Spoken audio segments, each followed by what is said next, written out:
Hello, welcome to the Enlightened Times Podcast. I've got a returning guest, Stephen Truth Seeker, and he's back for a third time, and he's going to be discussing his experiences as a targeted individual. Stephen, welcome to the Enlightened Times Podcast. Hi Mark, how's it going, mate? Not too bad. And this is your third time back. It is. And I just want to say thanks for letting me on here. No problem. Good to have you back. Good. And the thing is, I do believe I am a targeted individual. And Right. but people might say, well, why would they target you? Well, I believe that there's several reasons why they would target me, and I believe they've targeted me since I was a child. And it's gone on over the years to a lesser or a greater sort of degree. And when I was, if the listeners go back to the first talk we had, Right. when it discussed with the demonic house and the spell jars in the shed. People get a better idea, a better background story to what I'm talking about now. Okay. I do. One of the reasons I do believe that they targeted me is for my DNA. Is because of my DNA. Right. Another reason is because I got involved with the truth movements, and also because I had an awakening. So I woke up in the 30s. So. To the truth of the conspiracy of what's going on. So there's several reasons where reasons there where that I believe they are targeting me. So if I'll just give you like an example. I don't think I've talked about this on the interviews with you. No, I don't believe you have. Just go through a couple of things as a child, and then more to do with like 2010 and later on, really. But as a child, I was born in the 70s. But when I was in secondary modern school, what it was you had a form teacher, which she used to call out the children's names to check to see if they're on the register, and she used to do that like twice a day, in the morning and afternoons, and she didn't usually do. Well, she was my English teacher in school, but she was also my form teacher. And this particular day, I'll just give an example. We're just in for the register for form. I don't know if it's the morning or afternoon, but we were just there. And she said, to all the kids there, because all the kids were learning on different levels. They were in maths and English and science and all the rest of it. So basically, I was at the bottom of the class with reading and writing. I struggled with reading and writing. And it just so happens that my form teacher was also my English teacher. But it wasn't English class, it was form. We were just there for the register and whatever. So all of a sudden, my form teacher said to the class, we're going to be doing English, which was very unusual because we weren't in English class, and all these other kids were learning on different levels. So it wouldn't have been fair anyway. But anyway, and then she gets this book out and hands out this book to all the kids, and I gave it to me, and I thought, well, she knows my situation. She's not going to be asking me to read. I think she said she wanted someone to read out like a paragraph or some part of a book. And I thought, well, she's not going to ask me because she knows I struggle. And I think the sentence that they wanted me to read out, whatever it was was like, it had this really sort of long word that you couldn't pronounce. Well, I thought, well, just give it. One of the kids handed out the books, and I just took the book and just opened it up. And she goes, "It's page such and such." Well, I didn't go to that page. I just opened the book up and pretended to just go along with it all. And Right. she said, "Stephen, can you read such and such out?" She only asked me. I thought, hold on a minute. So I finally found the page, struggled finding the page, got the page, and then she got me to read out this really difficult sort of sentence and stuff, and in front of all the other kids, right? When she knew she was my English teacher, she knew that I struggled with reading, and basically halfway through whatever I was supposed to be reading out, I started to struggle pronouncing some words or something. And what I believed that was designed to do was to undermine me, make you look stupid in front of all the other kids. You might say, well, it's not that. You're not being targeted for that. It is. It's all part of the game. It's all part of it. So I still believe that's one example of as a kid, I was targeted. I know I've spoken about my ghost experiences and my paranormal experiences and the house and everything else, but this is a direct, as far as I'm concerned, this is sort of a prime example of being targeted. I don't know, how do you feel about that, Mark? Yeah. I mean, that's interesting that you get a feel, don't you, with things, because you've spoken previously about your intuitive feelings. So obviously picking up on that, so straight away from an early age, you're feeling that this is done deliberately rather than because she didn't ask anyone else. Sorry to interrupt. She didn't ask anyone else to read anything out. As soon as I started sort of mumbling and fumbling over the pronunciation, she was like, "Okay, that's enough. Thank you." So what was all that about? You know what I mean? And it wasn't an English class either, was it? It wasn't an English class. It was reform registration, whatever it's called. Yeah. So all them kids there, like, were laughing or whatever. Half of them would have been or something. I mean, do you feel that was done to undermine and make me look stupid and undermine my situation? And your confidence, self-confidence, absolutely, at an early age. That would have been, well, I was in secondary modern then, so it would have been the first or second year secondary modern, so it would have been 11, 12, something like that. Right. Okay. Interesting. So, yeah. I don't ever remember another strange thing that happened in that school was, I think this might have been my third year. Yeah. And halfway through sort of my term being there for 5 years, on my third year, around that time, the school head was leaving for whatever reason, and we were getting a new head teacher. And at some point, I remember just standing around, just meeting around in the playground, on a break time, whatever it was, lunchtime.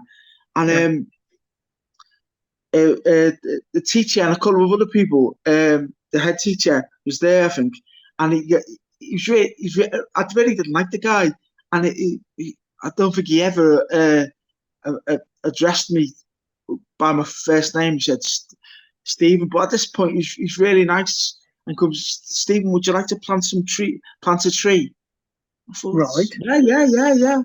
And so they got me to see. The problem with me in school was I was a troubled kid with like, well, when I look back at it, I had learning difficulties. I was a troubled kid, and why would they ask a troubled kid who the teachers had give up on? The teachers had literally given up. By my third year, the teachers had started to give up on me.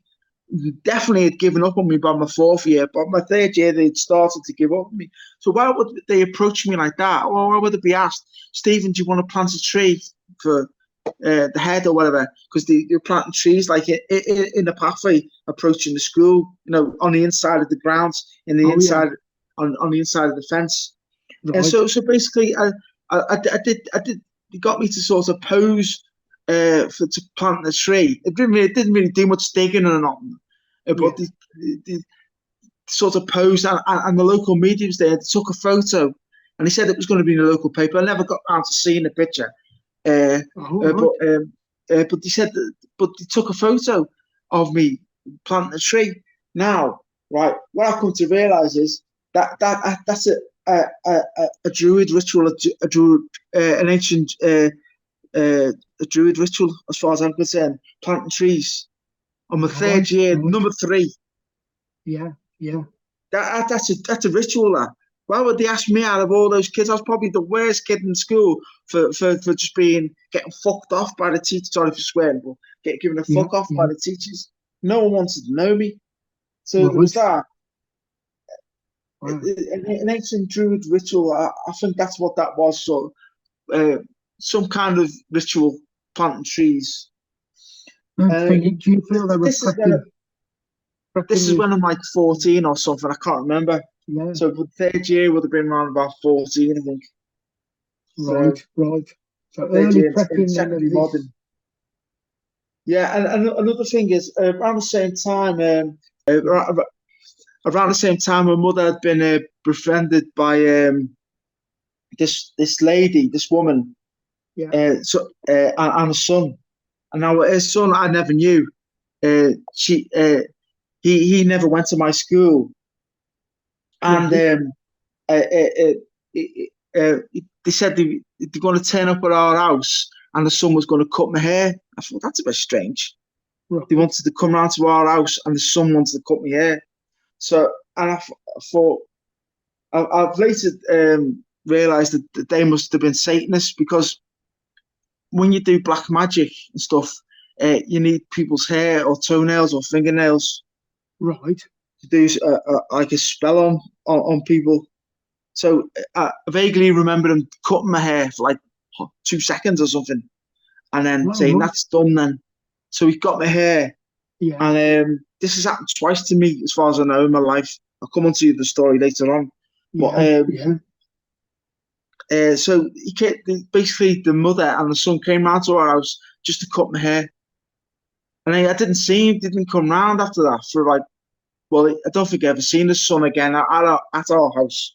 But the woman came around, from what I can remember, like 3 years later when there were problems the night before. She just turned up out the blue. But I mean, it's just a bit strange, really. And another thing about my school is, Daniel Craig, James Bond. Oh, right, yeah. He was at my school. Now, there's conjecture, there's a bit of confusion of whether he was a teacher or like a kid, like a pupil. I've looked up this information up, and he was 3 years older than me. And I think he was actually at our school, and then he got a job in a drama class as a teacher. But whether he did or didn't, what I find strange is Daniel Craig was in the local grammar school. Yeah. And then he changed over, right? He changed over to the secondary modern, which I found very strange. It's not unheard of. Right. So I basically seen him one day. I'd already known he was around and stuff. I seen him going into the drama. I was coming up. It's like the drama room, drama building. It's like it had other rooms in it. It was like a separate building from the main school. But I was in there. I was going up the stairs, and I seen him going into the drama room, and he looked at me, and he gave me that snigger look, and he knew my situation living in that house. As far as I'm concerned, right? He knew my situation. Yeah. He knew me more than I knew him, but he knew my situation. He was just laughing at me. He was basically, and that was around the third year as well. So he would have been in the sixth form maybe. So I'm thinking, but I think not necessarily him, because he was still young, even though he was 3 years older than me. But maybe his family, his parents were involved in a satanic cult that opened the portal in our house before we moved in. Maybe I am guessing at things here, but I'm just saying it's a bit odd that Daniel Craig. You don't get to be James Bond without knowing people being connected. You know what I'm saying? Oh yeah, yeah. So I believe Daniel Craig was part of satanic cult, or at least his family was, his parents. So Right, that's interesting.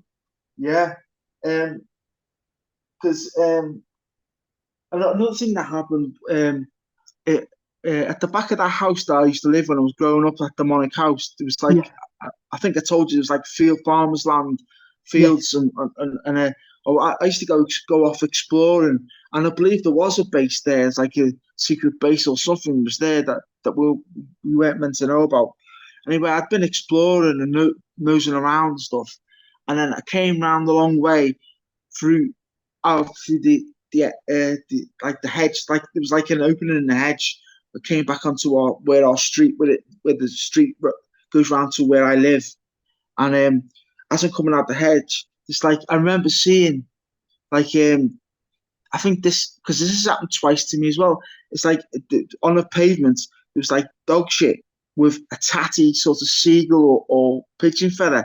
The feather stuck in the dog shit, and right, I had to pass that.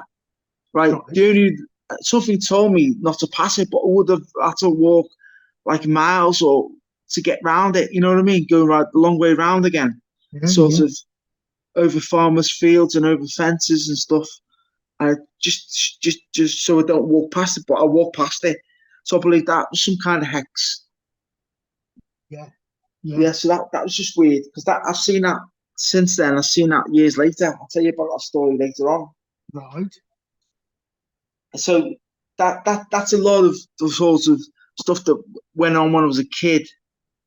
Yeah, that's kind of strange, some of those events, because, like you say, with the hair cutting as well, and the Yeah, planting of the tree, and this with Daniel Craig, it's all very strange. And like you say, people don't get into them type of places, do they?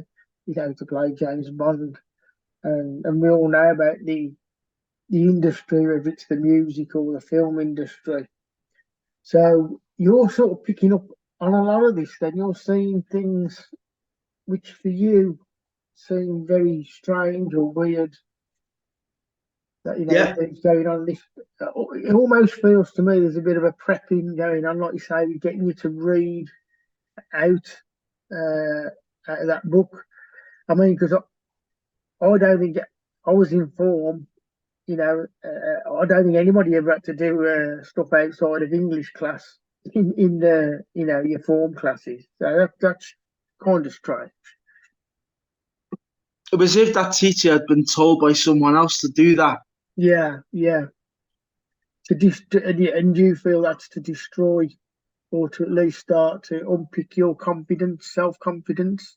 Yeah, and to make me look stupid in front of the other kids. Yeah. And you say this photograph that was taken of the tree was, you don't believe it was ever published, or you'd ever seen it. Well, the problem is my mum kept losing the local paper was delivered, or I don't know if it Yeah. was or what. I never see hardly ever see it. Mum kept losing. I had to go over to the neighbours to ask for the local paper. So Right. I never got to see the front. I never got to see the paper. So Right. it probably was in the paper. I don't know if it was on. I don't know if it was on front page, but it would have been a small sort of thing, like half Yeah. a page or something. I don't know. Right. But it's just Right. when I say a druid ritual, I don't Mm. mean the original druids or even modern druids. I mean they're reversed. So what they do, what the like the Illuminati or the Satanists will do will bastardize the druid ritual sort of thing. You know what I mean? Yeah. They'll Yeah. tailor it to their need. They'll tailor it to their needs, and Right. and do what they need to do. But Got you. it, Got you. whatever works for them works for them. But I'm just saying, to me, it's some kind of like esoterical ritual or something. Got you. Got you. Planting the tree. Yeah. Yeah. Yeah. So basically, the thing is, I went. That's most of the stuff as a child. But I Yeah. went through an awakening in my 30s. So Right. I've got another story for you now. Now I don't know Okay. if this person. I don't know if this person. This was around 2008, Yeah. 2009. But Yeah. I don't know if this person was connected to sort of the Illuminati network or whatever it was. It could have been Yeah. just like just an individual doing his own thing. But Yeah. he was like one of those sorts of classic. he was only a young lad. He's about like 22, 25 or younger. Yeah. But he said, I used to go to this online centre where the computers use free computers. Yeah. And one day he just turned up out the blue and then started talking to me about like conspiracies with Princess Diana and stuff. Right. And I didn't judge him, but he wore clothes like like a Satanist, a street Satanist, Yeah. like Yeah. big black boots and stuff like that, Oh, and right. all that stuff. He wore, so he was like the classic Satanist. He wasn't behind closed doors in the local lodge or whatever. Yeah. But saying, I don't know if he was doing it on his own or anything. But cut a long story short, Yeah. I was sitting because he actually got a job there, and I think he was watching me because he had the technology to watch what I was doing. Because and I know he overtook my mouse. He got control of my mouse one day. He was just messing around, just having a Right. laugh. But I think he he's watching what I was doing online and stuff. But the conspiracy research I was doing. But the thing is, one day I was just sitting at computers, or at one of the computers, and I felt someone pluck a single hair out from my head, Oh, right. and like I was sort of shocked. I knew what it was, and I pretty much knew who'd done it. Yeah. But by the time I got up and went to find him, he was sitting down. There's not much you could have done, really. I could have No. just kicked up a fuss and said, "Give us my hair back." Yeah. But it's more powerful when it's plucked, I think. Right. So Okay. basically, he got a strand of my hair, right? And then a few months later, or whenever it was, or a few weeks later, I went to the toilet, came out, and it was in the evening, and I seen him rummaging through my stuff. And I later come to realise he'd stole a glove. And because Oh, he's right. probably Yeah. had access to my Facebook or other social media, he would have been able to get my picture. So Right. Right. when you do those things, you need three things. So Right. he got a hair follicle, he got a glove, and he would have got my picture somehow. Have you watched Rosemary's Baby, where there's a guy in it who gets hacked and dies, and he steals his glove? I don't think I have. No, I don't think I've seen that. Well, if you watch the film, have you seen the film Rosemary's Baby? No. Well, No, I there's a don't think guy I in have. it who gets hacked by Satanists. But Yeah. first thing they do is steal his glove. Right. So he stole my glove. So this message, he plucked the hair out of the back of my head when I was sitting down on the computers. When Yeah. he must have come right up, creeped up right behind me, and Yeah. then he's got a picture and he's got the glove. So and I know he did something to me. So, but I don't know if he was connected. If he's connected to the bigger thing, to the satanic network or whatever it is. Yeah. He might have just been doing it individually, but there was that. Right. And Very strange. That's well, that's what he strange. did. Wow. Well, because I was looking everywhere for that glove, and I traced that evening. I went to, where's my glove? And I got halfway home, and I walked all the way back.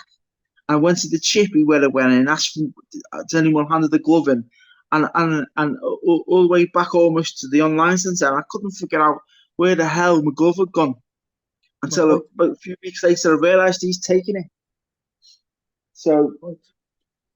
that was around 2008, 2009. And then, but I don't know if he was connected with the Illuminati or whatever.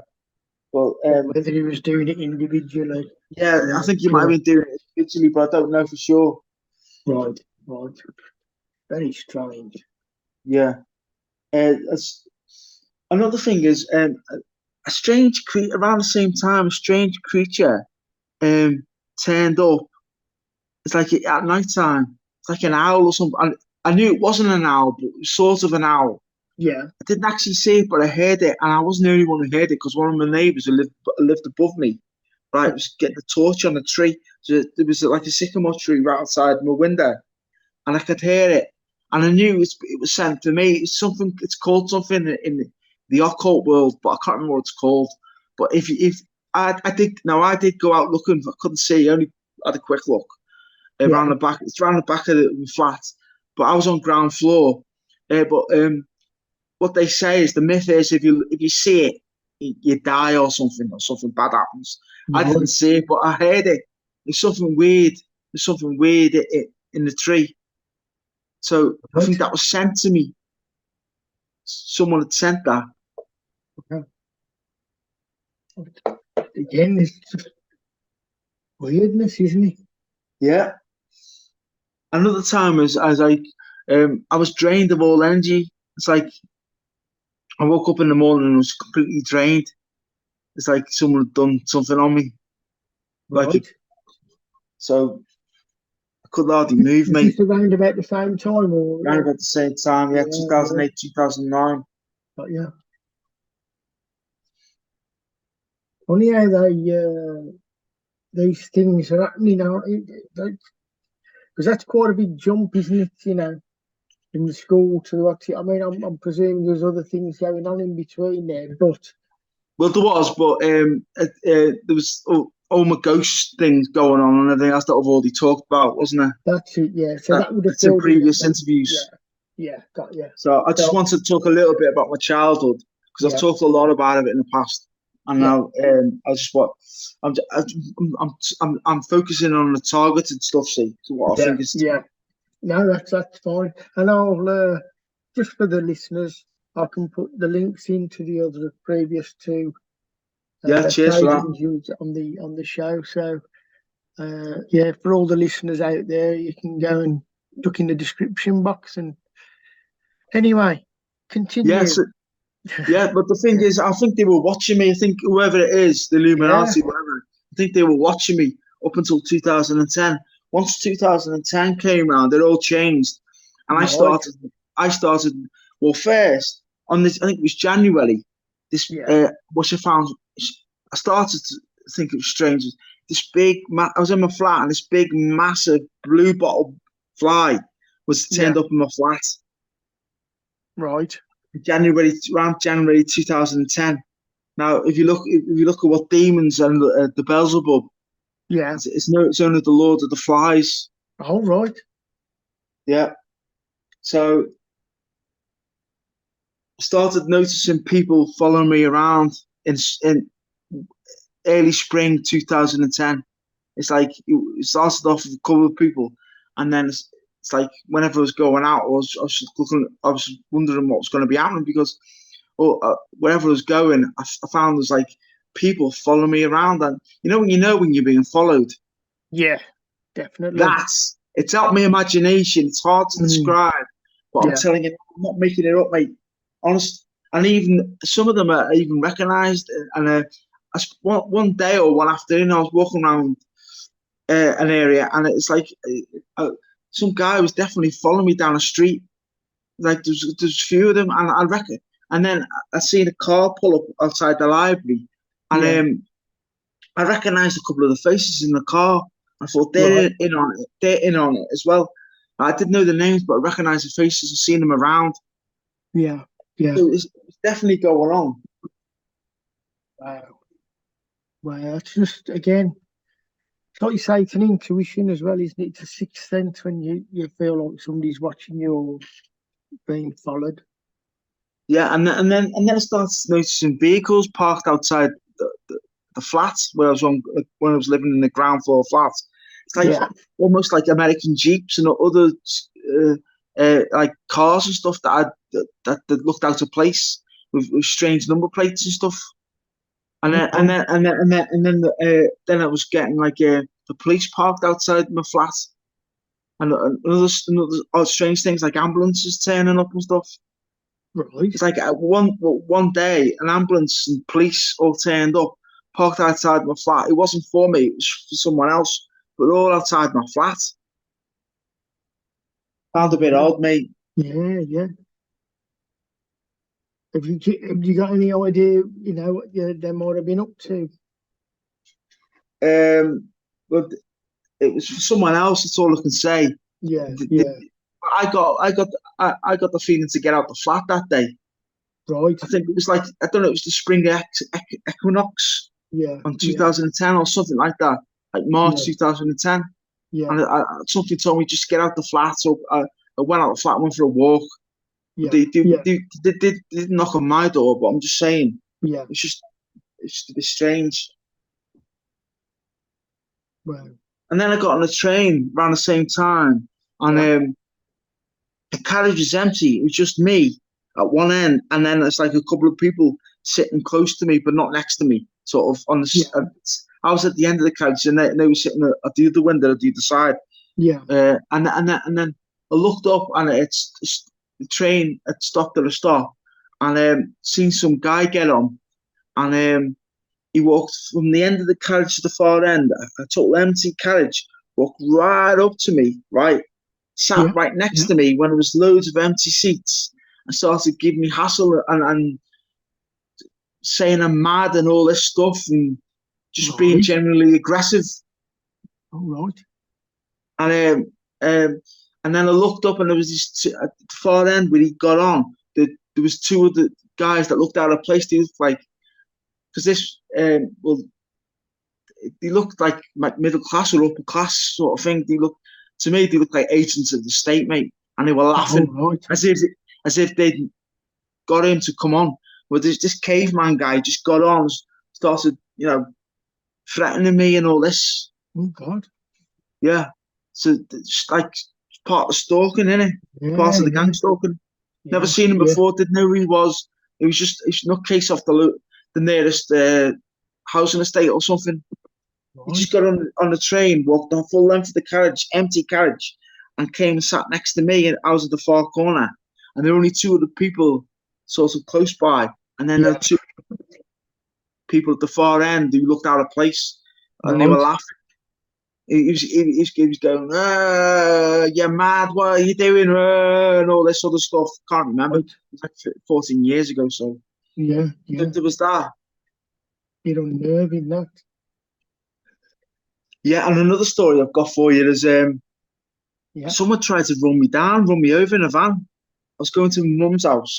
This was in 2010, spring 2010. Right. And there was like a junction. I was coming to a junction, but I was going around on the path onto the left, but then I was going to have to cross over.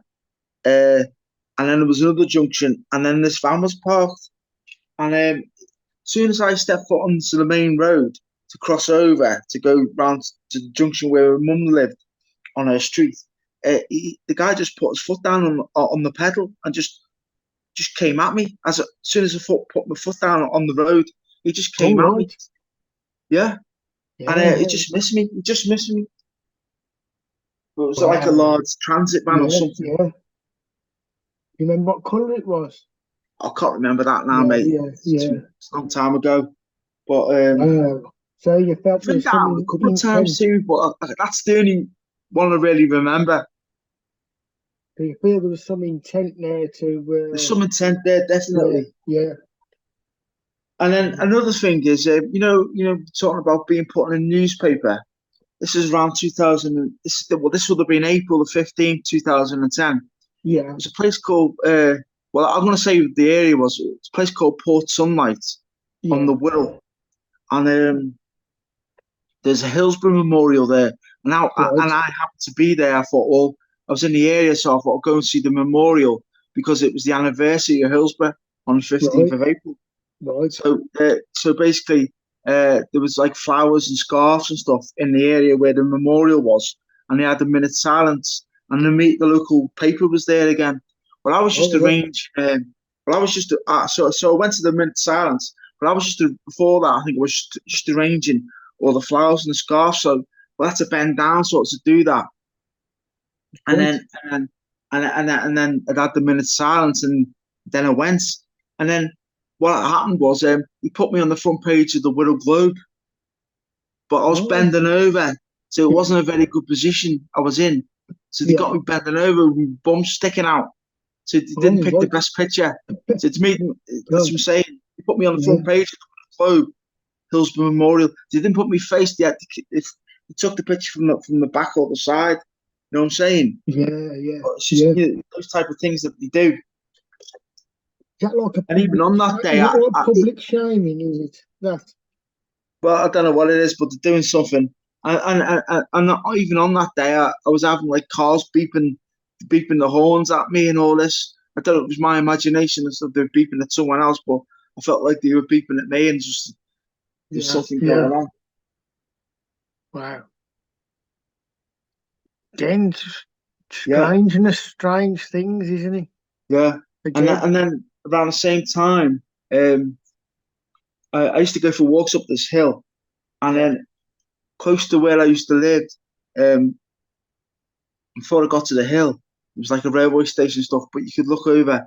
And then I seen one day there was a chemtrail shaped like the anarchist symbol.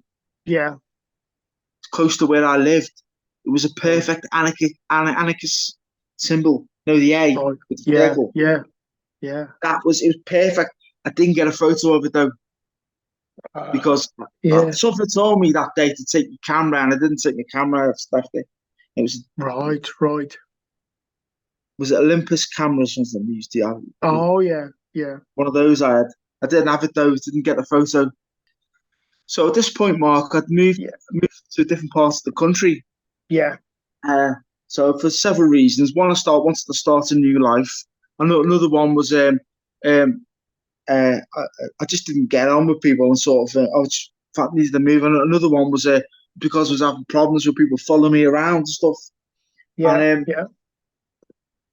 So I was walking down the street one day, and I was just minding my own business, and then there was this guy walking towards me, and he started shouting, "Chipping away, chipping away, chipping away." I'd never seen him before, never seen him after. Right. But he was punching his fist into his other palm and going, "Chipping away, chipping away, chipping away," really aggressively. Yeah. As he's walking towards me or walking past me. So it's just one of these things that happen. So I don't know what you think of that. How odd. So what do you think he was at? So he's obviously was he aiming it at you? Obviously. Yeah, he's talking directly to me. Right. He's making eye contact with you, and Yeah. Trying to get a visualization of that. It's some really odd things. Yeah. Like the man on the train as well earlier. Yeah. How odd. And then when I first moved to different parts of the country, I moved to one of those places that like travelers use. Not travelers, like people who are just traveling around. Yeah. With like bunk beds. What are they called? A hostel. Yeah, a hostel. That's it. Like a hostel. Yeah. I was staying there for a week because I'd moved I moved to another part of the country. I was staying there. Well, when I first went there, I paid for a week or whatever it was. Yeah. What the woman asked. Said, how much is it going to be? She goes, this. Paid the money. And halfway through me staying there, I got called down to the office, and they said, "Oh, it's going to be more money." I said, "What?" I said, "I've already paid everyone. I paid what everyone else pays." She goes, "Yeah, no, you want more money off you." So I had to pay extra money. So people who are targeted are often lose out financially. Right. So I said, "Well, what's going to happen if I don't pay her?" She goes, "I think she must have threatened the police." I can't really remember exactly what she said, but she must have threatened to get to the police or something. Right. So I'm saying I think the police are involved in some of this. So she wouldn't have said that if she couldn't back her words up with something else. You know what I mean? Yeah. So I had to pay the extra, whatever it was. I can't remember much. It could have been 15 quid. It could have been 30 quid. I can't remember. It wasn't loads, but I didn't have loads of money to spend. That's the problem.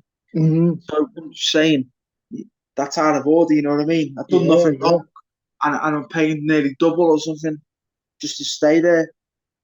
Right. I used to go for evening strolls. It was by the seaside. Yeah. Where I was staying. At this point, I got like a room, and it was close to the sea. So I used to go strolling down. I used to have these benches with like inside huts, like open hut. Yeah. But it was like rows of them. So I used to go in the evening, just walking like facing the sea, like a promenade thing.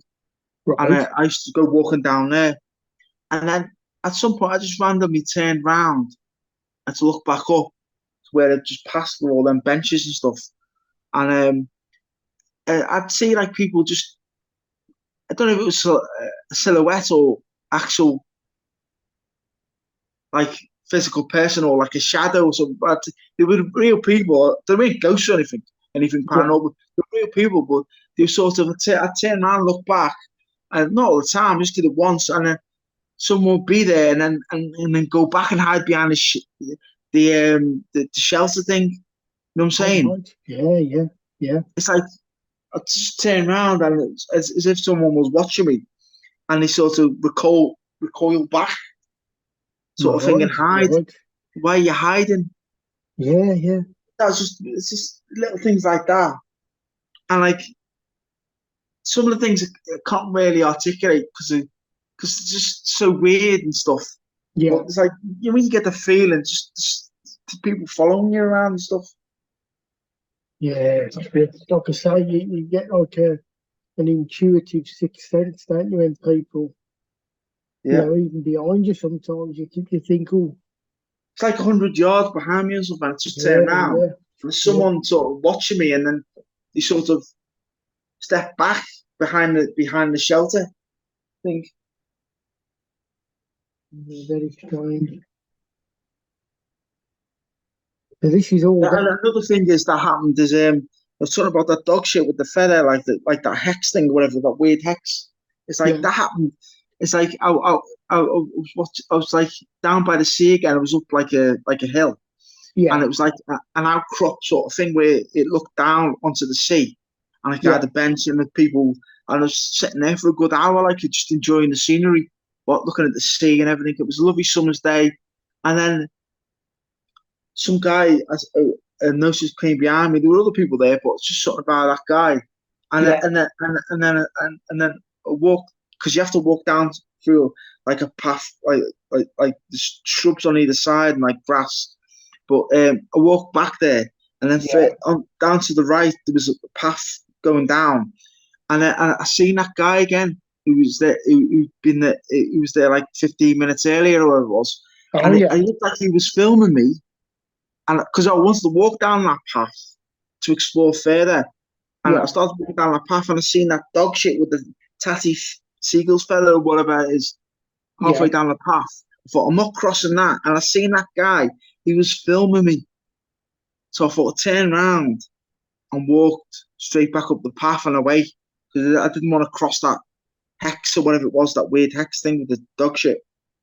Yeah, another thing around the same time in that same area that I was living is there was like a local guy used to sit on a bench, and it's like a main road, and Yeah, but he used to wave at everyone, and people used to beep the horns at him. And right. then one day, because I was waving at him when he used to walk past, and then one day I walked up, and it was if some woman was there telling him not to wave at me or something. And now All right. I might be imagining it now, but he was like shaking his head and started Yeah, waving at me. It was as if some woman had approached him. It was like yeah, I was reading his body language. I'm good at reading people's body language, and right. it, it's hard to put into words, see, but it was as Yeah, if that woman was telling him, "Don't wave at him, don't wave at him." And right, he was saying, "No, no, no." There's something going on anyway, and he's going. He started waving at me, so I waved back.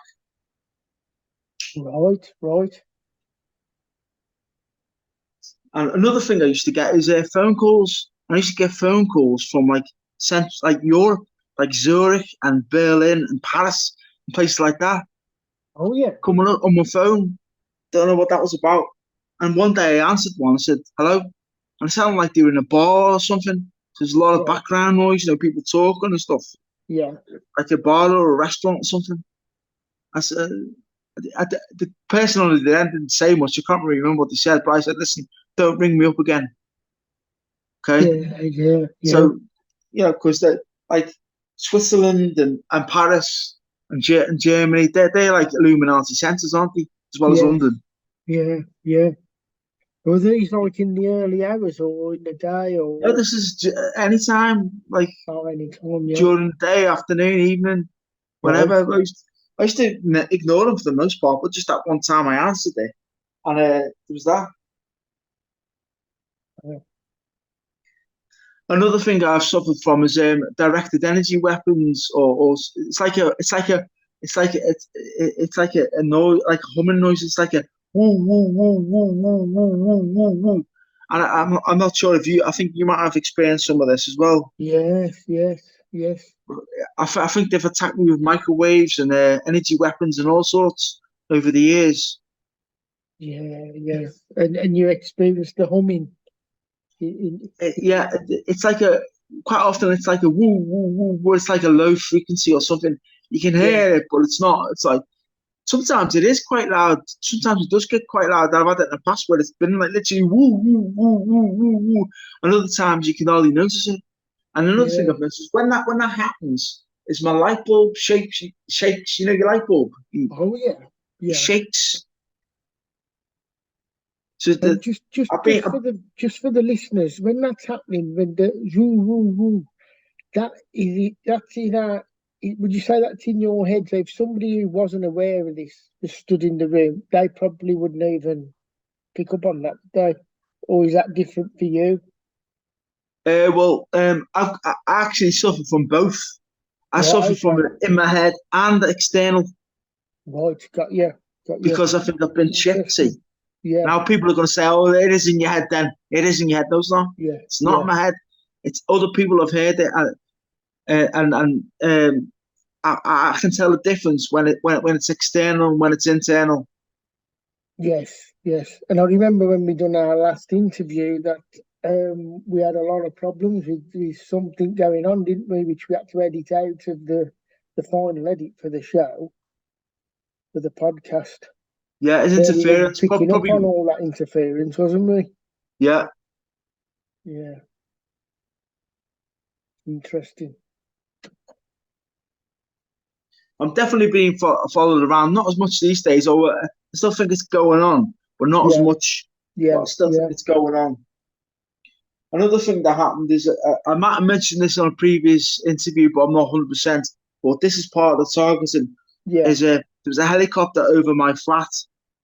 When I moved to a different part of the country, eventually got a flat, and then yeah, there was heard the helicopter coming, and it was in a working class area in yeah. terraced houses, but the house I was living had been converted into flats, but I was Right. in top flat.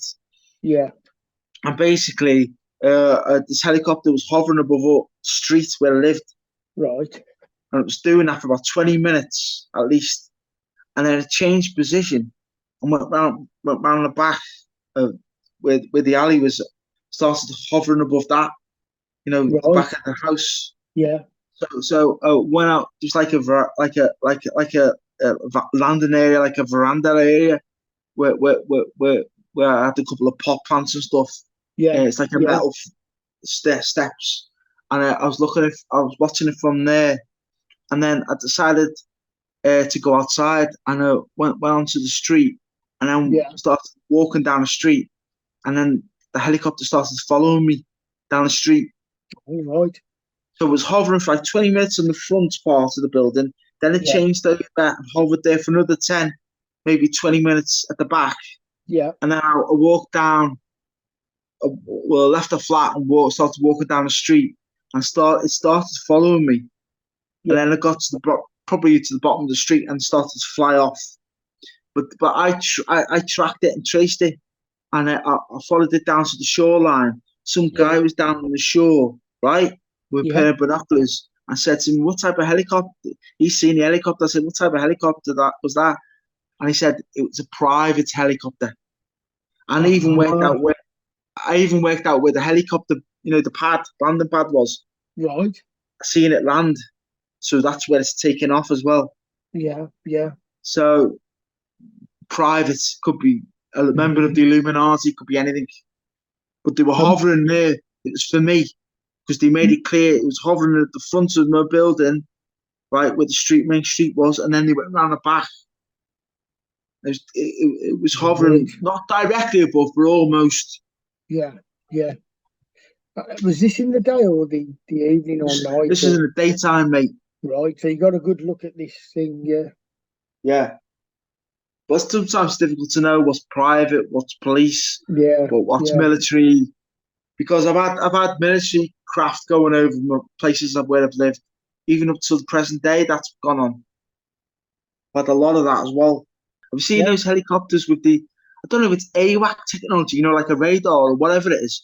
Yeah. They're not normal helicopters. They're not even normal military ones. I mean, I often hear, the Chinook type ones. Yes, You can hear them before you see them. You've got that sound, haven't you? Yeah. I often hear them. But what these other ones with there's like a bulbous protrusion on the top. I think it's on the top of the helicopter, but I think that's like AWAC. Reminds me of the AWAC technology. Like, is that radar technology or what is that? Because I've seen that go right over my flat more than once. Right. On different flats. I should imagine they've got an array of technology. Yeah. They're should really look that one up. Yeah. Another thing that used to go on when I was living in that house with converted flats, and where the helicopter was, where the helicopter was seen. There's another thing I used to see was builders' vans with Masonic symbols on front. Now, on its own, it's quite common actually. So you might say, well, that because I used to see with pyramids on the side and all that. Right. And you might say, well, people might say, well, they've all got that. A lot of the builder vans have that, and yes, they do. But then when you start seeing, it's like scaffolding in my street, right? Yeah. The builders are working on a house in my street where I was living with my surname, using my surname, right, as such and such builders. These start to, my surname, builders. Yeah. That's. You start thinking, what's going on? Yeah. And then one day, listen to this, right?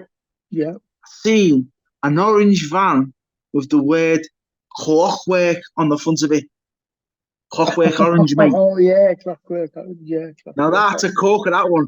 But as I was approaching the van, he drove off quick, so I couldn't get a photo.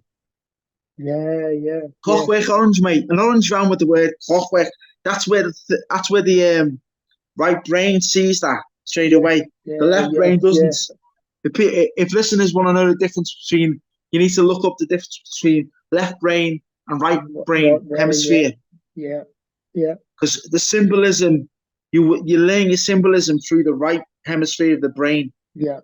I mean, do you just want to, for the listeners, explain about a clockwork orange, what that sort of can signify? Perhaps with the film. I'm thinking it's about mind control. The film was about mind control. In the end, he's under mind control, isn't he? Yes. Not at the start, because he's doing whatever he wants, or that's what we think anyway, but we don't know. But in the end, he is under mind control, isn't he? Total mind control. Quite an iconic film, isn't it? And with, especially on things we look into, that film in particular. So that's quite significant, that is, I think. What's the chances of that? Yeah, that's what I'm saying. And then my name and such, it's my name and builders in my street. Yeah. So wow, that's a hell of a lot going on. Yeah. Right, there's this in the same street, right? Yeah. There was a guy with a red van. I think it was like a transit van again. It was like a large red van, and I had the words "flower shop" on the side, or somewhere on the van. I had the words "flower shop." Right. And I used to see his van going around, and I was walking past his house one day, and because he lived on my street, and it must have been his daughter's 16th birthday or something. Yeah. And I'm pretty sure his door number was 66. Oh, right. And I'm walking past his house, go to where I live, and he had arranged, them birthday balloons. Yeah. He had arranged the 6. I think it might have been like, one balloon had a 1 and one balloon had a 6, but I could only see the 6 on the window. He'd arranged, we were talking about the seeing the symbolism through right brain, decoding it through the right brain hemisphere. Oh, yeah. He'd arranged the number 6 on the balloon in the front of the window. Yeah. And then there was the 66 on the front door. Right. So that's where I'm 666. Yeah. Now, I'm not saying he's arranged it for me, myself. No. I'm not saying he did that, but he's arranged it so it looks like a 666. So his satanic buddies or whoever, see that, because they see that. I see that as well. I'm not part of their network, but I'm just saying. Yeah, I'll see that as well because I've decoded, because they work through symbols. Yeah, like most people would just probably go over their head a bit, wouldn't it? Say again, mate? For most people, that would just go over their head. They wouldn't notice that. Yeah, they wouldn't. But I did notice it. Yeah. Very interesting. Another thing that happened is at this time, I think it was in the evening, where I lived on my road, there wasn't. It's like heavy parking. There wasn't many places to park, especially in the evening. And then the street over, it was all full up as well. So I was walking sort of down my street and then down to the next street to walk onto the main road. And at the far end, that red van with the flower shop, that guy's van was there. And as I'm walking past, so the thing is his van wasn't on our street here where he lived. It was he'd had to park it on the street further over. But the point is, I was walking past the van, and it set an alarm off, as if he had as if he had a device to tell him when I'm walking past. Usually, and he'd forgot it and left it in his coat pocket in the car or something. Right. It's as if he had a device to tell him when I'm walking down my street, when I'm passing his house. Right. I don't know what range he had, but I walked straight past his car. Sorry, his red van, and an alarm went off. It was his van. Right. As if he'd forgotten the device or whatever it was, and left it in the car. But it set something off. That's what I'm thinking. Bloody hell. What do you think of that?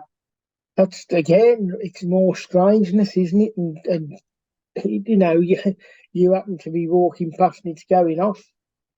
Yeah, he went, as soon as he walked past his driver's seat, it went off. Yeah. And just for the listeners, and you weren't aware of it going off, and anybody else walked past, was you? Well, there was no one around, so I couldn't. Yeah. It's just funny that it's gone off when I've walked past. Yeah. So you'd have to have. I mean, if that was the case, that alarm would be going off if the threshold of that alarm was set quite low. Like when a bus goes past and it sets car alarms off, all the winds. No, it wasn't his car alarm. Oh, okay. It was something in his car. Oh, it was. It's like a device or something. Yeah. Got you. I see what you mean now. Yeah. That had gone off. I mean, that's happened as well. I've walked past a car on the same street, and the car alarm had gone off. But that might be because I tripped it standing on a dodgy curb. Yeah. This was a device inside his car. Actual device in the car. Yeah, it must have been like a portable device. But he's left it in the car. He's forgot about it and left it in the car. Wow. Okay. Do you see where I'm coming from? Yeah, I do now. Yeah. I must have understood that. Apologies for that. Yeah. Wow. And then there was just something about him in that car, in that van. I think eventually he got rid of that van. But I've got one more story to tell you about that. It's like I was walking down the same road. This was in the daytime. Yeah. And I just happened to, his van came into my head. I started thinking about his van. Yeah. And then I started walking down the road. towards where the park was, so I could cut across and go to the library as a shortcut. But as I looked up down the road, this flower shop van came round the corner and Right. past the entrance of the park and down the Yeah. other road. Right, but just a few seconds before that, I was thinking of his van, Oh, and I thought, no. and something said to me, he's up to something there. So I walked into the park entrance, Yeah. and then I'm walking through the park, and halfway through the park, I see these two women just standing there, and I'm walking, getting closer and closer, and they're looking at me. And guess what they said? A What they woman's say? been murdered here last night. I think they said last night. A woman's Right. been murdered here. Yeah. Yeah, Uh, would you be able to help us? But I didn't want to get involved. You know, yeah. I didn't Yeah. want to talk to them. So I don't trust the police. So I just carried on walking, just being Yeah. honest with you, Yeah. mate. But Yeah. I'm just thinking, you know what, you know what I'm saying here, don't you? Oh, I'm yeah. not going to say what I think of what you, but I'm just saying his van. I don't know how weird that is that his van will come around the corner, go past the entrance of the park, just as Yeah. I'm thinking of his van, and then I'll walk in to the park, and Yeah. then a woman's been murdered there. It's odd. That's Odd. all I'm saying. Yeah. Yeah. Maybe I don't know. Yes. Do you see where I'm coming from, mate? Oh, yeah. You could just fill in for us there, mate. Yeah. Yeah. I mean, that's, again, like you say, just it's like almost, yeah. I mean, you got to be careful what you're walking into sometimes, haven't you? Yeah. If, I'm not saying anything, but people can be fitted up for stuff, walking into a But they were situation. plain clothes police. They Yeah, weren't in a uniform, but right. they look like normal people. You know what I Yeah, mean? yeah, So once he said the woman had been murdered, I thought I'm having nothing to do with that. yeah, yeah. Mm, very strange again. And do you remember when this was? What year, roughly? That would have been about 2015, 2000, maybe 2016, Right, got you. Just gives a 2016, timeline for maybe the maybe listeners. Yeah, 2017, something yeah, like that. got you. It was before it became homeless. So um, Yeah, another thing that went on, right? I'm going to connect these two stories now, right? yeah, There was, this is like 2 o'clock in the morning on the same street again, yeah, and a taxi driver. The street was actually quiet, but a taxi driver dropped this like 22, 25-year-old girl or whatever she was, dropped it yeah, off in the middle of the street, which I found a little bit odd. And yeah, then yeah, all of a sudden, see, I lived on like close to a crossroads where there was a pub opposite on the right hand side. yeah, On the left hand side, on my side, there was a corner shop, and yeah, I was two doors down from the corner shop, or two windows down, which I'm going to come to explain now. But it was yeah, two doors down from the corner shop. But on the side of the corner shop where the crossroads was, there were like smaller windows. It's like two or three smaller windows on yeah, the side of the corner shop.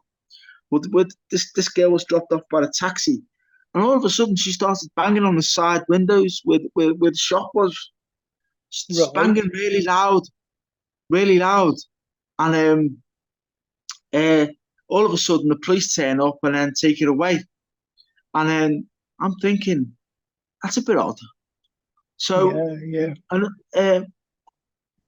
if I can go to another story and then come back to that one, yeah, yeah. We'll park what I then. used to do, We'll come what I back. used to Yeah, do was I used to go for in it or whenever I used to go for walks like up this big hill yeah, off my street up this big hill and then round on and it was like a park area, small park area with a bench and stuff, and then cut through the park and then loop round, swing round again, and then go go round to near where I live, and then if I wanted to double loop again, just getting exercise, mate.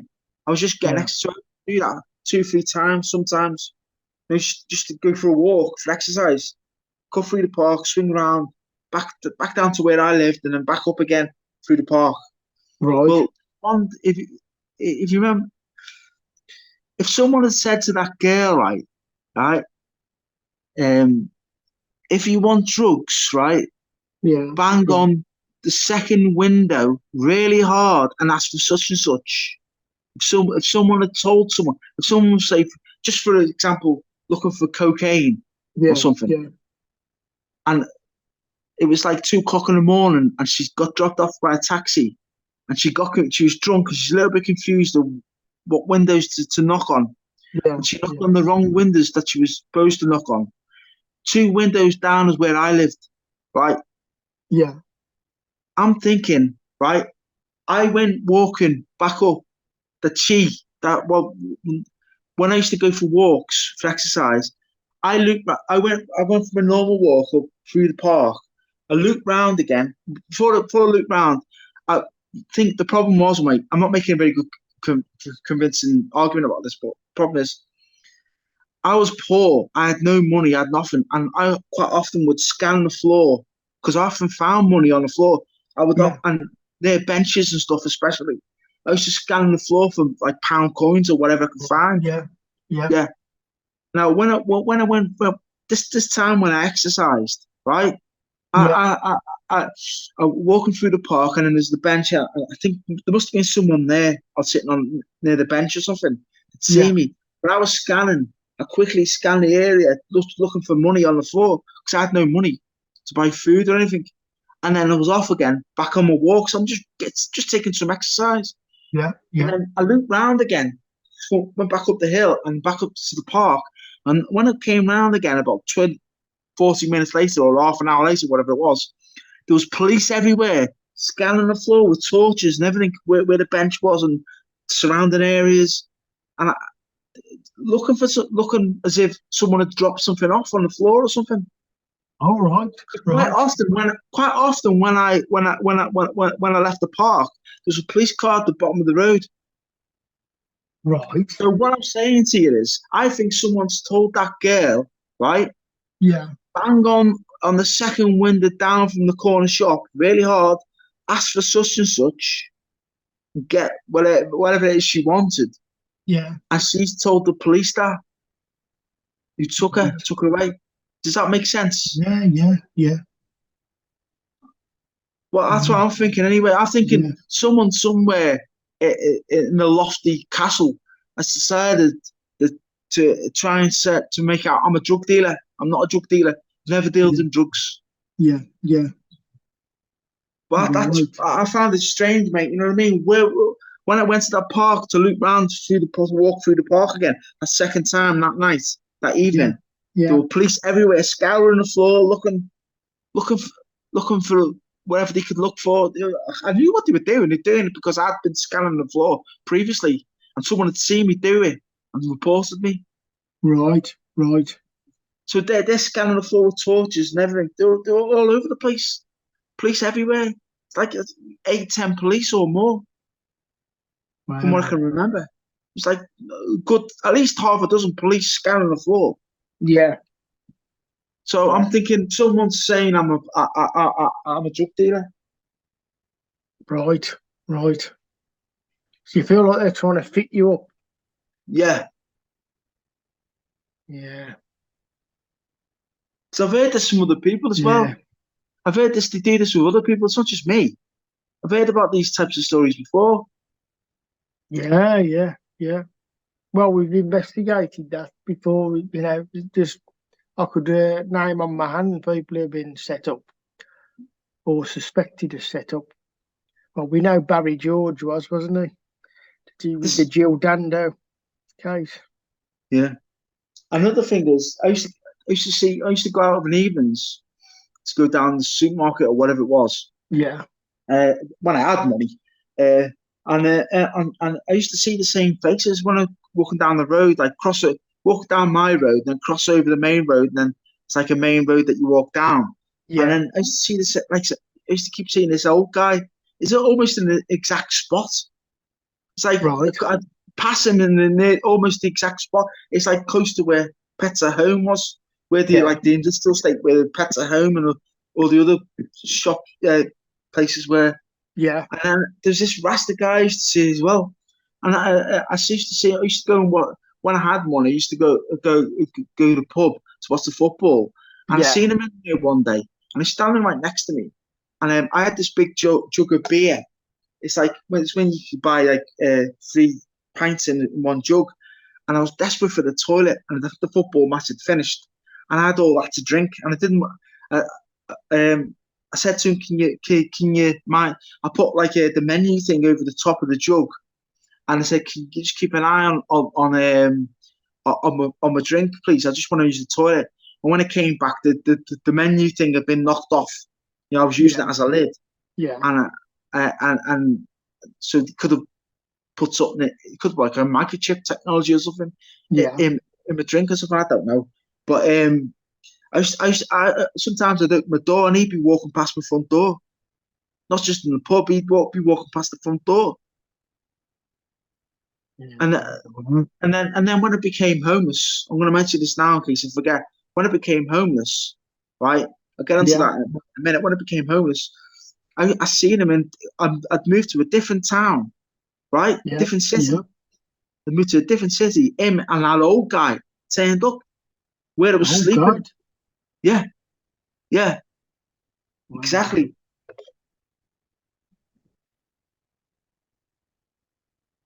Then more strangeness, isn't it? Yeah. And I often get like random cars flashing me and stuff like that, beeping me.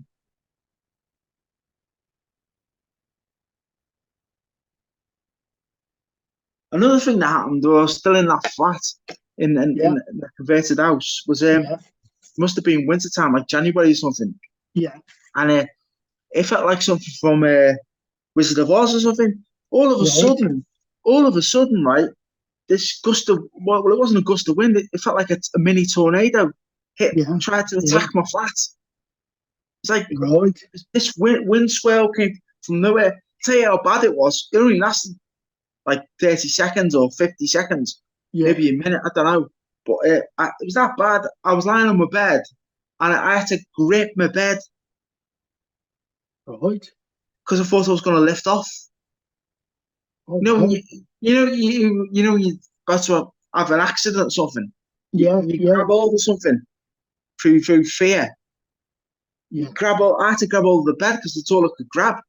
The sides of the bed. Because I thought I was going to get sucked up. So this mini tornado, whatever it was, I ripped off all the stone facing on the front of my flat, on the first floor flat. It was only on my flat though. It only attacked my flat.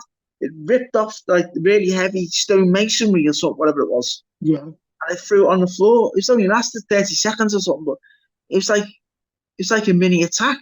What didn't feel like a mini, it felt like a full blown attack, mate. Oh God. Weather wars.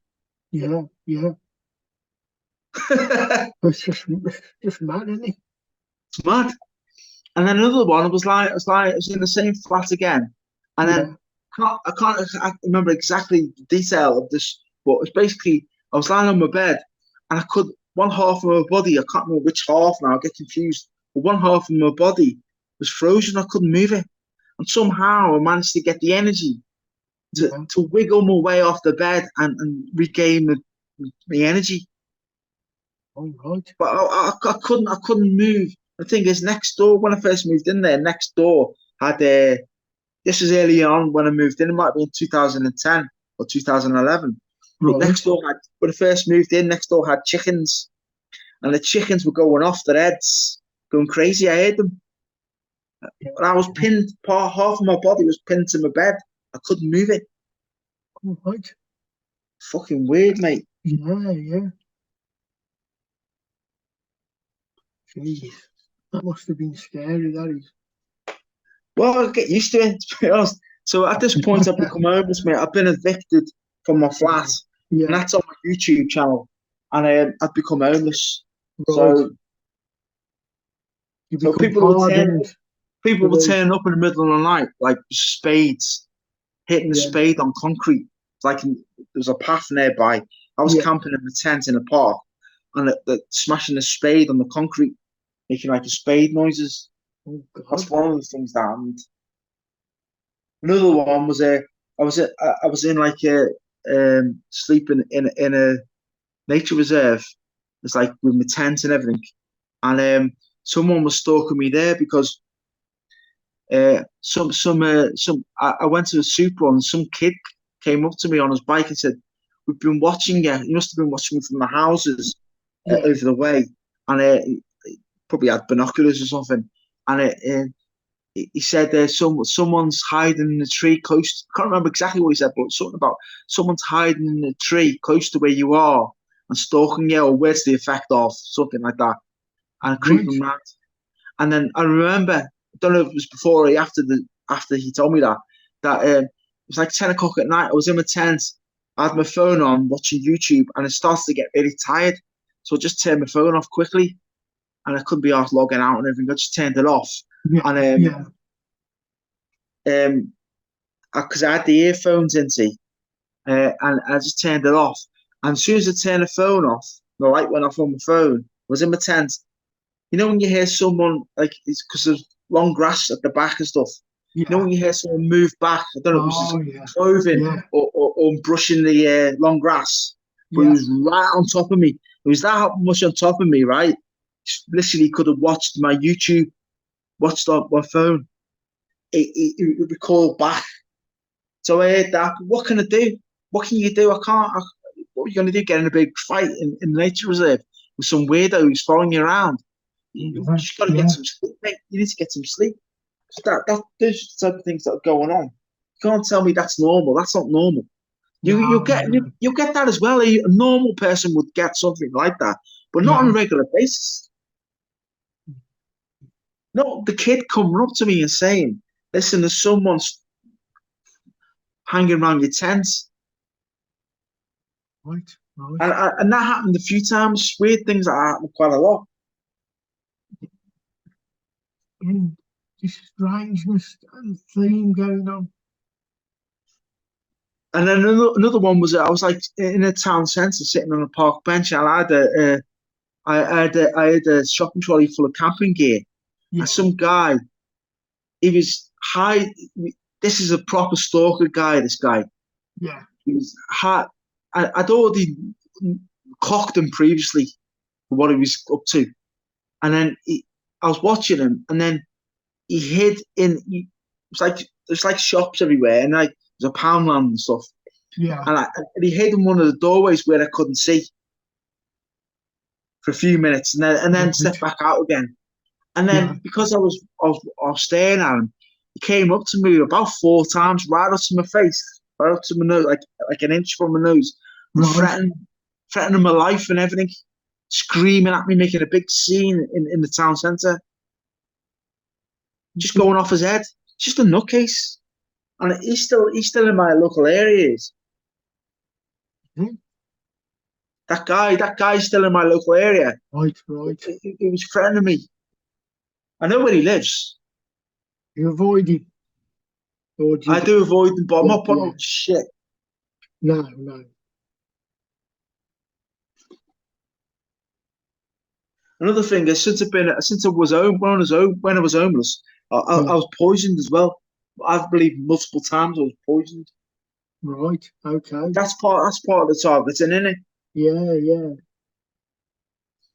And then once COVID started, I got emergency housed. So as eventually became housed again, Yeah. and one in a previous address where I was emergency housed. This was about 2 3 years ago. Um, well, this is strange. I was having this weird dream. Yeah. I can't really. I know it was a weird dream, but I can't really remember what was going on. And I've had a few like that. But remember waking up. It was if it was if people were watching me or something. I can't really remember. But what I remember from the story is, um, I was just half asleep. It was like I don't know if this was the same night or not, but I was half asleep and I had my knee up in my bed and I was hearing this buzzing noise. And I felt Right. something. I wasn't fully asleep. I was only sort of drifting. Sort Yeah. of, you know, when you feel sleepy and your eyes are closed, but Oh, you're not yeah. asleep. Yeah. Yeah. That's what it was. I wasn't asleep. But I heard this buzzing noise in my room. And then I felt something land on my knee. Right. So I sort of flicked my knee as a sort of natural reaction. And then at some point, I looked down on where my bed was, and there was this like beetle thing, Right. and I believe it was like, I know it sounds bizarre, but it's like a remote control beetle would have had a camera and everything and a CPU. But Right. but the thing is, I first seen it in my shower room earlier that day, right? And I just thought it was a bit of fluff from a pair of socks or something. Because my Yeah. eyesight's not very good. So I scooped it up with a dustpan and brush and threw it in my, your kitchen bin. Right. But it was like an open Yeah. top kitchen. Oh, it was, what was it? I was using one of those, it wasn't a proper bin, it was like an open top thing anyway.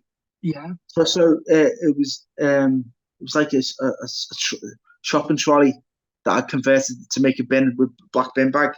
So it was basically Right. an open top, right? So I believe that because it was in my shower room, and Yeah. I put it in the bin. I thought it was just a bit of rubbish or something, Yeah.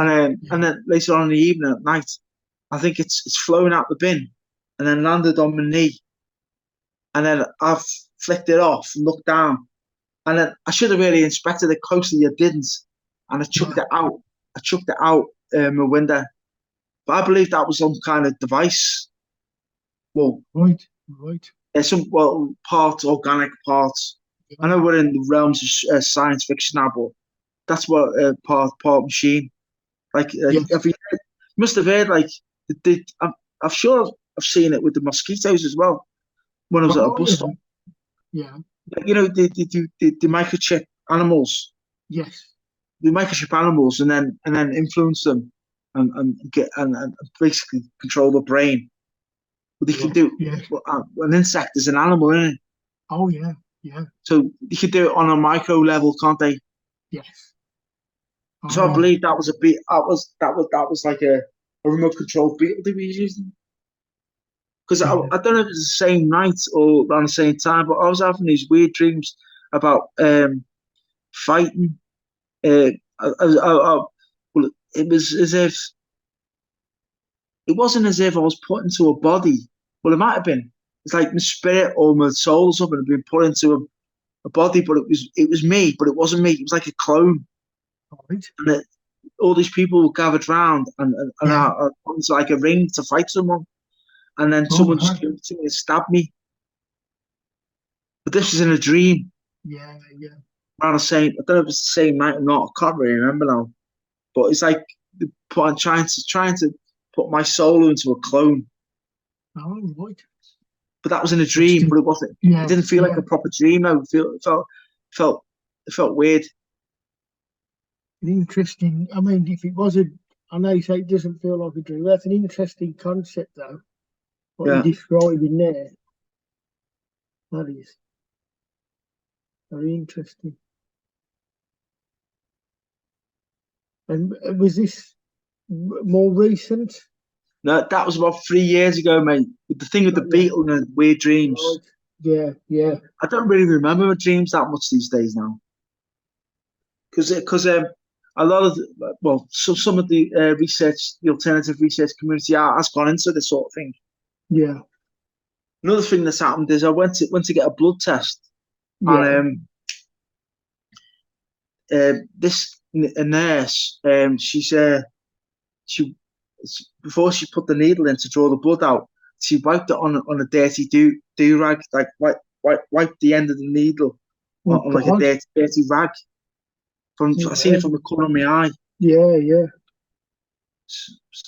So I think it's like I've looked into what them needles that they use as doctors and stuff, and they're recycled. Did you know that?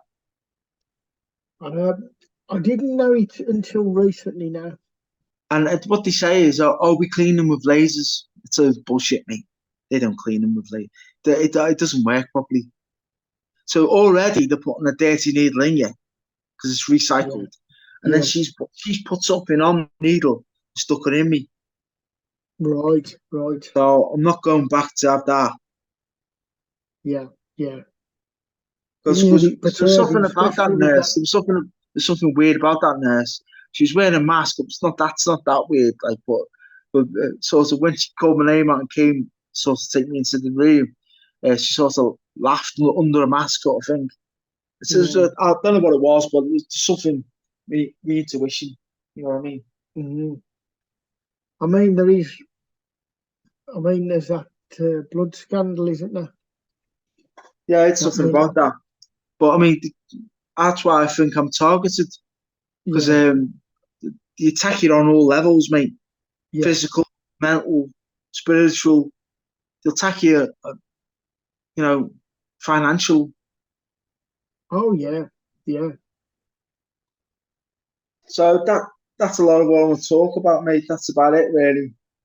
No, it's interesting and it's good. I mean, you did it in a timeline there, wasn't you? From right Yeah, early back from the 1970s, growing up yeah. through to your, your schooling, and late teenage, and then through into your, into the 2000s and stuff. Yeah, I don't know if I've mentioned this before, but on the interviews, but there was like I believe I've been chipped in the left ear right. because there was like blood spots on my bed and my sheets, Yeah, right, and I can't explain them. And around the same time, someone in the same building where I was living said they seen bright lights at night, right. as Yeah. if something had come onto my left ear, put something Hmm. in there, and pulled it out Yeah, again. It's like right. bloodshot, blood drops on my bed sheets, and I can't explain them where they came from. Yeah, that's interesting. And the same. I know people um, personally who the mother and the daughter had identical spots on their bodies where they felt they'd had some sort of type of implants or been examined. You can tell people and they don't believe you. They just, they can think we're fantasists or, or Yeah. whatever. So, Steve, is there anything else you want to add as we move into the final elements of the podcast? Yeah, I've had strange experiences with my phone. I've had different phones over the years, but if I could just mention a few things about the phone. Um, Yeah, this was about 10 years ago, and I used to stay at family for Christmas sometimes, and uh, my mother, I think it was around October, November time, something like that. My mother was springing up to organise sort of the arrangements around that, with travel arrangements and the rest of it. The data was coming up. So around Christmas. So my mum was trying to get through to me this time, and she was getting through to other people, and it was like she was ringing up, ringing me up. I was answering the phone, and I was getting someone from round the corner or something, like a local person, answering. I'm saying hello, and he's saying, I've just tried to answer a phone for my auntie or something. His auntie I'm talking about, yeah, or say it happened about 4 times with different people. I, I'd pick up and there'd be a guy on there shouting down the line, and I'd hear my mum's voice. It was a cross line. One of them was at least one of them was a cross line. I heard some guy with a local accent where I was living down south shouting, talking to someone else, and then shouting to my mother because my mother would start talking, and he'd start shouting at my mother saying, "Get this stupid woman off!" And my mum's going, "Oh, I want to speak to my son." And this is right. on my phone. Yeah, And then I turn the phone off, whatever, end the call, and then I'd ring her, or I can't remember now all the specifics of it, but I tried to get back through to my mum, and my mum would ring me again. I couldn't get through, or whatever it was. And then my mother would ring me again for the third or fourth time. And then someone else would, so I distinctly remember someone else getting through. Mother was ringing me, it was her number, and then I'd pick up, answer, and then I'd get through to someone else. I'm saying, "Who are you?" And he wouldn't give any information, probably because he didn't know what was going on. And I'd say, well, I'm trying to speak to my mother, and he'd Yeah. say, well, I live in such and such. Where are you? And I think he just hung up. There's all that strange thing. That's because the phone was tapped, probably at my parents. And I know my own phone has been tapped. My mobile phones. I've had about 4 or 5 mobile phones for the past 20 years. Right. And I know all they need is your number, and they can listen in, even when the Right. phone's switched Right. off. Even when the phone's switched off, they can listen in. And other strange things have happened. I've been talking to other people and I've heard voices on the phone, laughing and stuff, All right. laughing and stuff. Yeah, Yeah. Yeah. That's yeah. quite So I know my unnerving. phone. I know they listen in on my phone and Yeah. probably watch as well. I don't know. Whoever Yeah. turns them Yeah. on. Yeah. It's hard to trust with the phones, isn't it? Because it's Yeah, like a portal into your private life, isn't it? yeah. Very strange. Very strange. So because of this, when I was 10 years ago now, it's around the same time, I was living in that flat, top floor flat. Um, I decided to do like a mini experiment. So I had a feeling there's more than just a few people listening. I think it's hundreds, if not more, listening in on my phone. And there's a pub opposite where I was living. There was a pub opposite, and it got really loud and raucous and obnoxious and just awful. And it's just loud noise, and it just felt a little bit too much Hmm. sometimes, especially at weekends. I understand the pub and people are drunk, but so I decided to do a little experiment. I sort of I just placed my phone down. This was like a Tuesday afternoon or something, or Tuesday. No, Right. Tuesday would have been like the evening. Sorry, it was like Yeah. the evening. And placed my phone down on like the bookcase where I was living in the flat. And I wouldn't describe it as mocking them, but I started talking to the phone and I said, because I could hear noise, but it wasn't a full pub. It was like 5, 10 people in there or something like that. It Yeah. was like 6 o'clock in the evening or something. I don't know. But I started saying, oh, so you're not doing your usual oi, oi, oi tonight. Yeah. And within 15, 20 minutes, mate, I'm not joking, someone Right. came out that pub and went, oi, oi, oi. Oh, wow. So that was, So yeah. they're listening in, mate. Yeah. Proved your point. Yeah, sorry, that was a bit Yeah. loud. No, no, that's, well, That's what happens. it gives you a bit of a feel what you was hearing. Yeah. So that's strange. Yeah. Yeah. It really is. I mean, that's, it's either, I mean, like you say, I don't think there's any coincidence there, is there, when you're like, that's quite specific, really. Yeah. So I think there's a website you can go on with all Yeah. this listening in people's phones. There must be Right. Right. or something like that. They're doing something. I remember they used to be able to hack your phone, didn't they? And your messages, and obviously phones anyway, they're accessible. I mean, the intelligence services can get into them quite easily. Yeah. Oh So yeah. Definitely. So after that, I think I mentioned before, I became homeless for 3 years. yeah, Um, I was sleeping in the park, this Pacific Park. I was there for like 6 months on and off. right. It's like sleeping there, and it was quite a nice place, but still I had problems from time to time when you're camping in a public park. But this one evening, it was hot summer's day, really hot in the evening, difficult to sleep. And these people turned up about 10 o'clock, 9, 10 o'clock, after it, or around the time it was going dark, turned up late, and then he started making loads of obvious noise and dancing around and being drunk and just, but it was right next to my tent. He had the whole, like several fields to camp, sorry, they went camping. They had several fools that act stupid, but they chose to do it right next to where I was camping and trying to get to sleep. So basically, they got that drunk. I had to.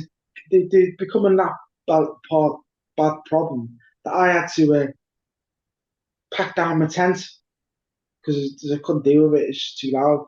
Right. So I pretended to leave. I thought I'll just loop round. It's like a bridge, and then you can loop round and go where the bowling green is and come back up. And hopefully they'll get bored of themselves. And well, they did eventually, but that was later on. But as I'm walking over the bridge, walked out the field and over towards the bridge. And when I was on the bridge at one point, I think I was on the bridge a few times. Or one point when I was on the bridge, this is like at this point, this is like 1 o'clock in the morning. I'm halfway across the bridge, sort of stopped, and there's this green light on me. The green Right. light. Yeah. It's torch, Yeah. but it's green. All right. And I thought someone's. Well, I think I thought at the time the word I thought was I'm being targeted here. Yeah. Yeah. Yeah. You know, it was coming from the back of the leisure centre. Right. I'm not sure where. Couldn't see where exactly, but there was a light on me. Yeah. Yeah. Now, that usually happens sometimes it happens when you get a sniper, but I don't think I was going to get a sniper on me. But there's a light on me. Yeah. So anyway, Yeah. I carried on with what I was trying to deal with the situation.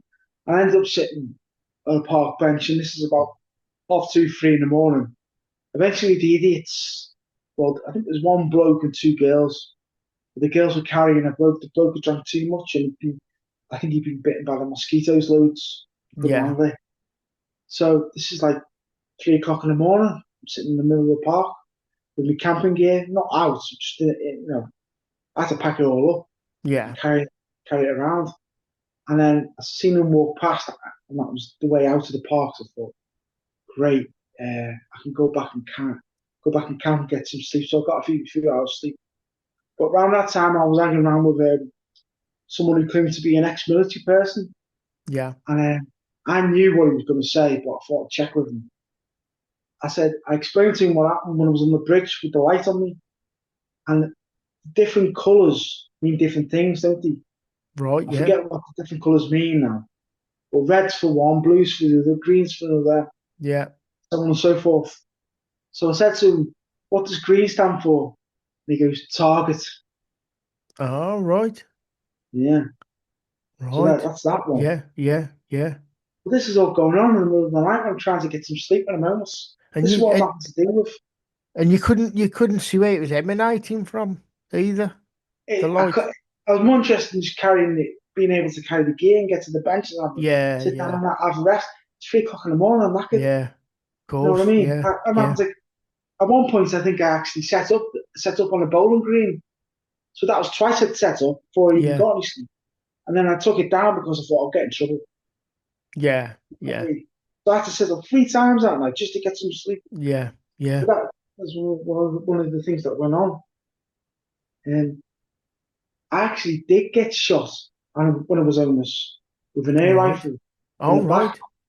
Yeah, this was in a different town, but It was in the morning. It was light. It was about 8 o'clock, 9 o'clock. I was packing up my gear, my camping gear, and I felt this like I can't. It's like a slap on the back, but more powerful sort of Yeah. thing.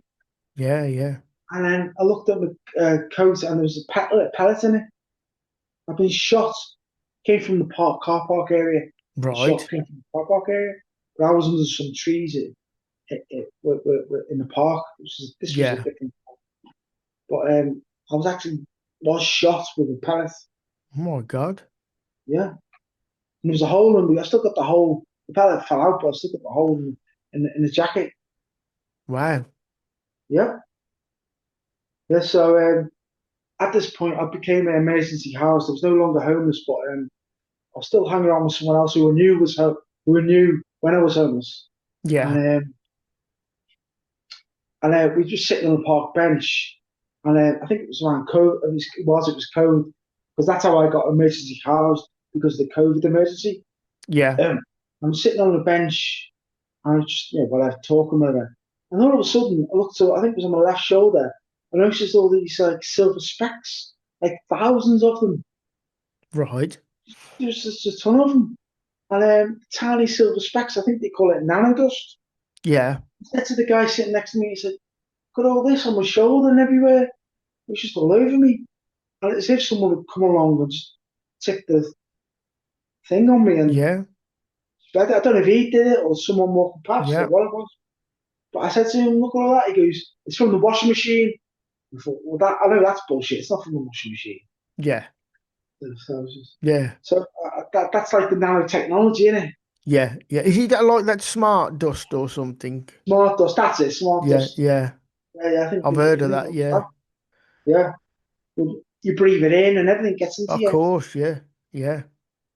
It's like a microchip, really, because Yeah. that gets into you through food or medication or whatever it is. Yeah. I mean, Yeah. it's more powerful. What I want to express to people listening in who are into conspiracies is they'll say, well, they can microchip you anytime.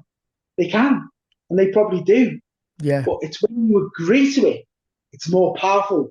Has a more Yeah. powerful effect on your consciousness if Yeah. you consciously agree to a microchip. And that's what I believe they're going to bring in. Yeah. It's like a magic spell. It's more powerful.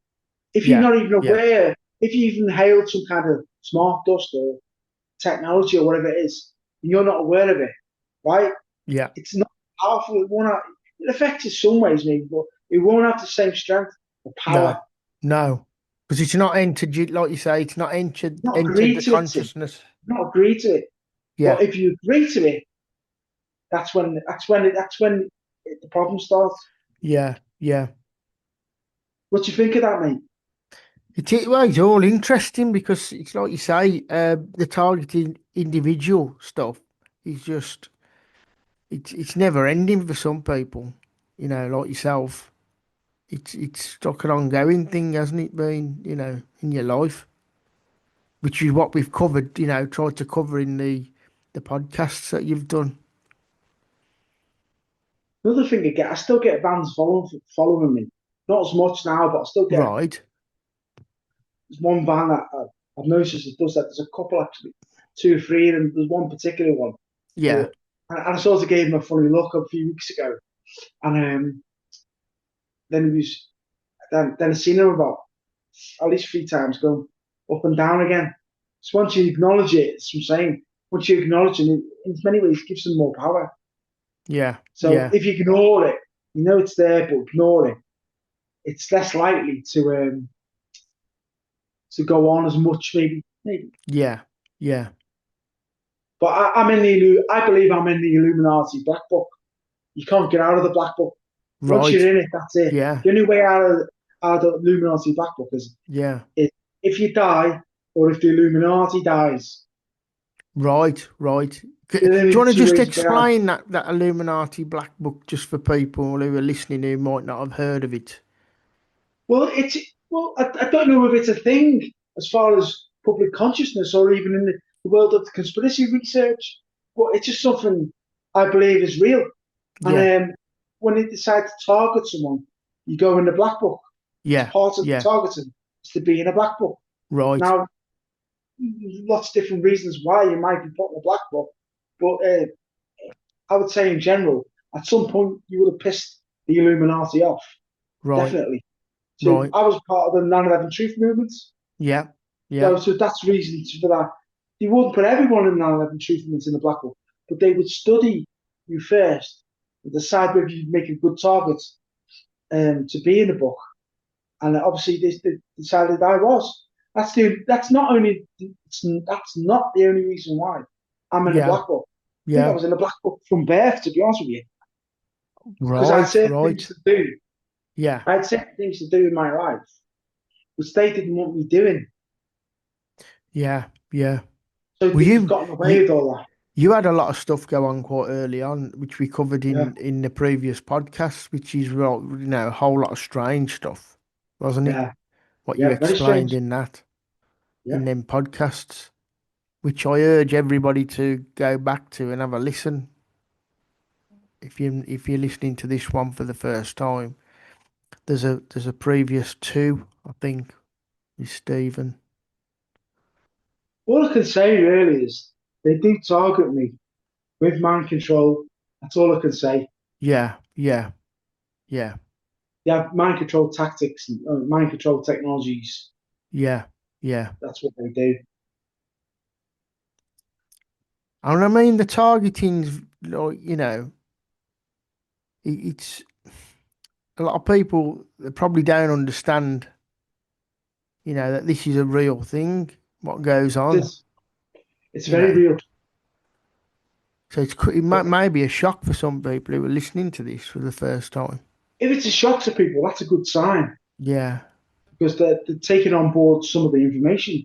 yeah, yeah, If they see a conspiracy theory, you yeah, know, that's when it's a problem. When people think it's just a hobby. Oh, yeah, it's your yeah, hobby. yeah. He's mad. He's mad, isn't he? But the final one I want to talk about, Mark, is Hillsborough because I was at Hillsborough and Right, I had no chance of getting a ticket. I had no chance of getting a ticket for that game. right. Suddenly, it could have been the Tuesday, but I'm more likely to think it was the Thursday, which is only 2 days or less than 2 days before the game. Yeah. That week, anyway, my dad got given a ticket for me from someone in work. All right. Okay. It was only a few days before the game. Hmm. I don't know how. Yeah, a few days. It was that week anyway. It was that Hillsborough week, the week leading up to Hillsborough. Hillsborough was on a Saturday. Yeah. I believe that person that gave my father the ticket for me, because I was going to the game, my dad wasn't, Yeah. um, deliberately gave that because for whatever reason he was told not to go. Yeah. But Yeah. I find it suspicious. He was given it. I ended up with the ticket.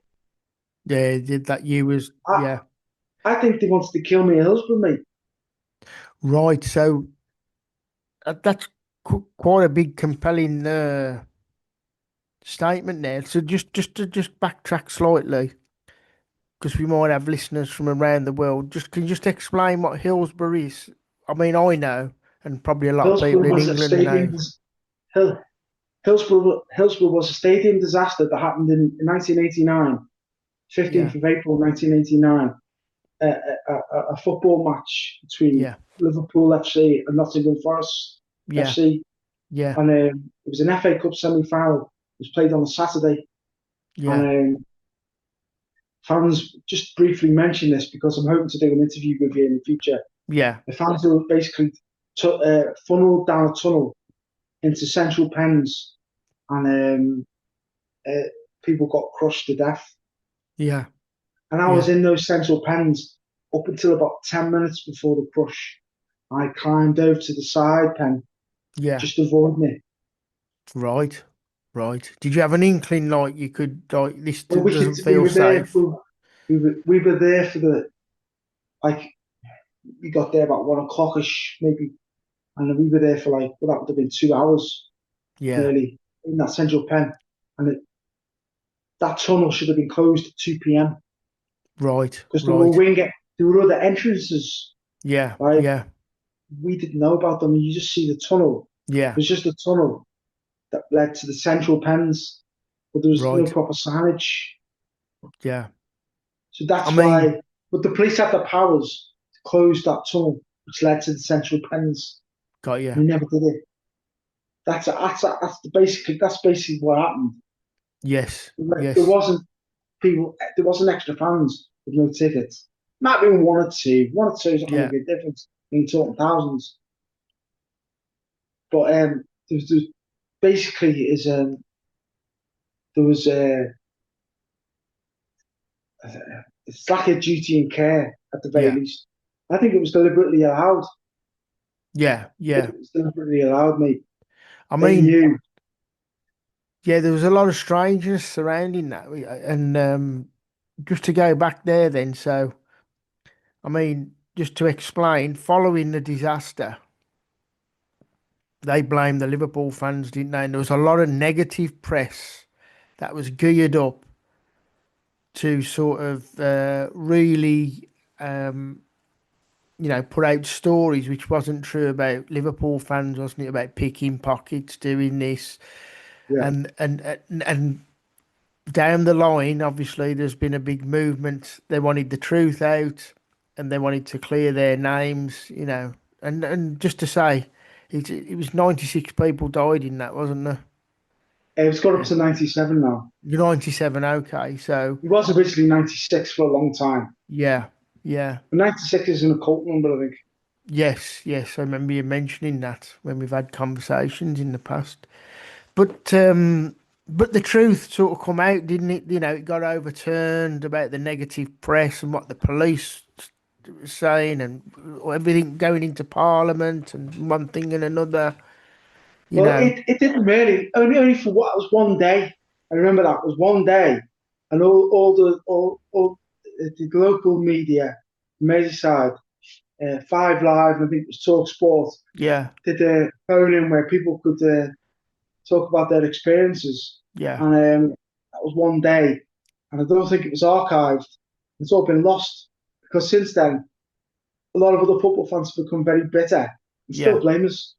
yeah, They still blame us. And that's how I see.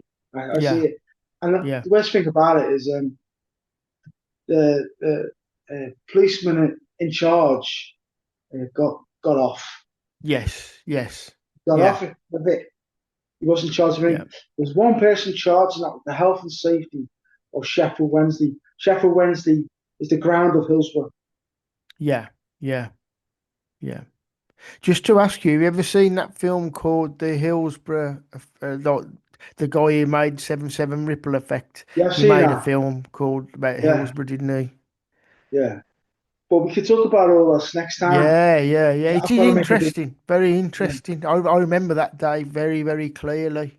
I remember where I was and everything at my auntie's house, helping her doing some decorating in 1989, April, on the Saturday. Remember it very, very well. Yeah. yeah.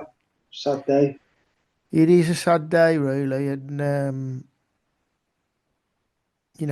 just I hope there's a lot of healing that's come now for the families and stuff. I hope. Well, thanks for coming on, Stephen. I really appreciate that, and you've covered such a lot there, and there's a lot of strange things and circumstances coming together with all that. And I wish you well in the future. And if ever you want to come on again and talk about anything else, you're more than welcome to come on the Enlightened Times podcast. Okay, thanks, Mark. Okay, Steve, we'll speak again soon. Okay, bye. All the best. Bye. Bye.